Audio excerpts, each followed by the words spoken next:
মানসিক চিন্তার বিকাশ ঘটাতে একটি ভালো বইয়ের বিকল্প নেই।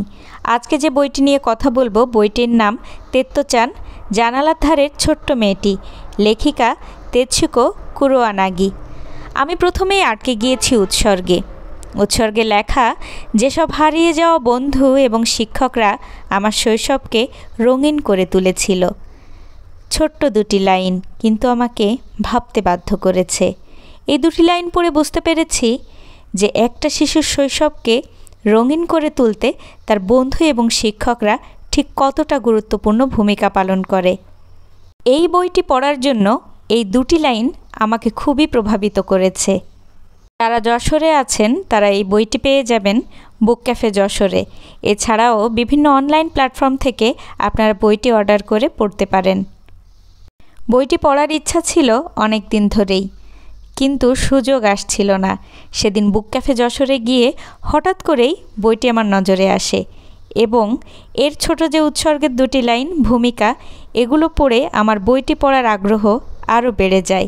এরপর আমি শুরু করি তেত্তোচান পড়া। প্রথমেই আছে রেল স্টেশন নামের এই লেখাটা। ছোট্ট শিশু তেত্তোচান, সে টিকিট সংগ্রাহককে দেখে টিকিট বিক্রেতা হতে চায়, আবার কখনো বাজনাওয়ালা হতে চায়, আবার সে গোয়েন্দাও হতে চায়। একটা শিশুর মনস্তত্ত্ব নিয়ে এই লেখাটি। লেখিকা তেৎসুকো কুরোয়ানাগি তার শৈশব জীবনের অভিজ্ঞতার উপর ভিত্তি করে এই বইটি লিখেছেন।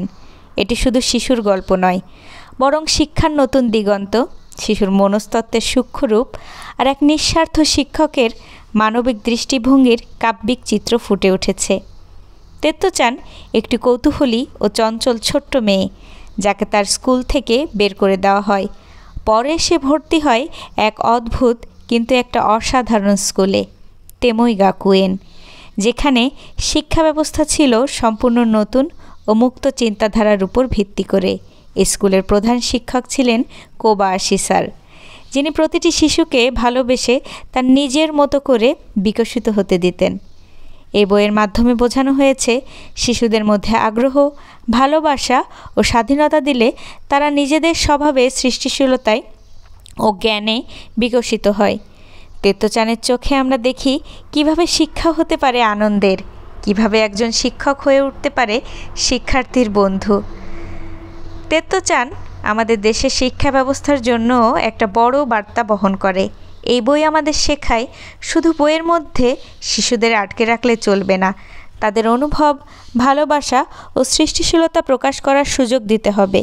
এটি এক অনুপ্রেরণামূলক বই যা শিশু, শিক্ষক এবং অভিভাবক সবারই পড়া উচিত। বইয়ের প্রধান শিক্ষক কোবায়াশির মতো শিক্ষকের আজ বড় প্রয়োজন, যিনি শুধু শিক্ষক নন, একজন শ্রোতা, বন্ধু ও পথপ্রদর্শক। নতুন প্রজন্মকে কেবল সফল নয়, মানবিক ও সহানুভূতিশীল মানুষ হিসেবে গড়ে তুলতে এই শিক্ষার মডেল অনুকরণীয়। তেত্তোচান দেখায় কিভাবে শিশুদের ভিন্নতা গ্রহণ করে সমাজে তাদের জায়গা দেওয়া যায়। আজকের সমাজে যেখানে মানসিক স্বাস্থ্য ও বিশেষ চাহিদা সম্পন্ন শিশুদের উপেক্ষা করা হয়, সেখানে এই বই একটি গুরুত্বপূর্ণ বার্তা দেয়। সবাই আলাদা, কিন্তু সবাই গুরুত্বপূর্ণ। তেত্তোচান কেবল একটি শিশুকেন্দ্রিক আত্মজীবনী নয়, এটি একটি আন্দোলন, চিন্তার, হৃদয়ের, শিক্ষার। নতুন প্রজন্ম যদি এই বই থেকে শিক্ষা নেয়, তবে তারা শুধু ভালো শিক্ষার্থী নয়, ভালো মানুষ হিসেবেও গড়ে উঠবে। বইটি পড়তে পড়তে আমি হারিয়ে যাচ্ছিলাম অন্য কোনো এক জগতে। মনে হচ্ছিল আমিও তেমোয়ের শিক্ষার্থী। রেলগাড়ি সাদৃশ্য স্কুলটি আমারও স্কুল, যেন আমার স্বপ্নের স্কুল। আমি স্বপ্নে তো এমন শৈশবকেই দেখেছিলাম। শৈশবের আনন্দ আসলে ছোট ছোট জিনিসে লুকায়িত থাকে।